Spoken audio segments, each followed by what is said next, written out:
গতকাল রাত 11:30টায় ভারতের কমিউনিস্ট পার্টি মার্ক্সবাদী সদর বিভাগীয় কমিটির সদস্য কমরেড সঞ্জীব সাহা এবং শহর লোকাল কমিটির সদস্য কমরেড সুবীর দে এই দুজনের বাড়িতে 7 থেকে 8 জনের বিজেপি আশ্রিত দুষ্কৃতী দল ইটপাটকেল নিয়ে হামলা চালায়। অকথ্য ভাষায় গালিগালাজ করে মহিলাদের পর্যন্ত। এই আক্রমণ চলে আধ ঘন্টার মতো। তারা বাড়ির লোকেরা তখন আতঙ্কগ্রস্ত, দিশেহারা। বিনা প্ররোচনায় কোনো রকম ইস্যু সামনে নেই, আক্রমণ করার মতো কোনো ব্যাপার নেই।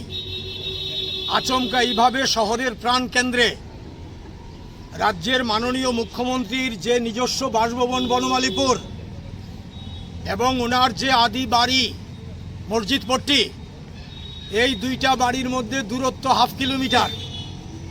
এর মাঝখানে হচ্ছে কাশারিপট্টি। বাড়ি থেকে 150 থেকে 200 মিটার দূরে আধ ঘন্টা ধরে এই তাণ্ডব চালিয়েছে বিজেপি আশ্রিত দুষ্কৃতীরা। আইন শৃঙ্খলা কোথায় এই রাজ্যের? প্রমাণ হয় মুখ্যমন্ত্রী নিজে, স্বরাষ্ট্রমন্ত্রী। আমরা নিন্দা করি, প্রতিবাদ করি। শহরের মধ্যে মানুষ সবার চোখের সামনে এই ঘটনা ঘটছে। পুলিশ খবর পেয়ে গেছে, পুলিশের সামনে তাণ্ডব চালিয়েছে, গ্রেপ্তার করা হয়নি কেন? পুলিশ তো আইন শৃঙ্খলার রক্ষক, পুলিশ দায়বদ্ধ ল অ্যান্ড অর্ডার রাখার ব্যাপারে। ইন প্রেজেন্স অফ পুলিশ দুষ্কৃতীরা এই তাণ্ডব চালিয়েছে। আমরা প্রতিবাদ করি এই আক্রমণের। আমরা নিন্দা করি সরকারের এই আইন শৃঙ্খলা রক্ষার ক্ষেত্রে ব্যর্থতার, এবং অবিলম্বে চিহ্নিত দুষ্কৃতিকারী, দুষ্কৃতীদের সবাই চেনে, 7 থেকে 8 জন দল, তাদের গ্রেপ্তার করতে হবে। আমরা পূর্ব থানাতে এসছি। এই থানার জুরিসডিকশন এই এলাকা, এই থানার দিক থেকে ব্যবস্থা গ্রহণের ব্যাপার রয়েছে।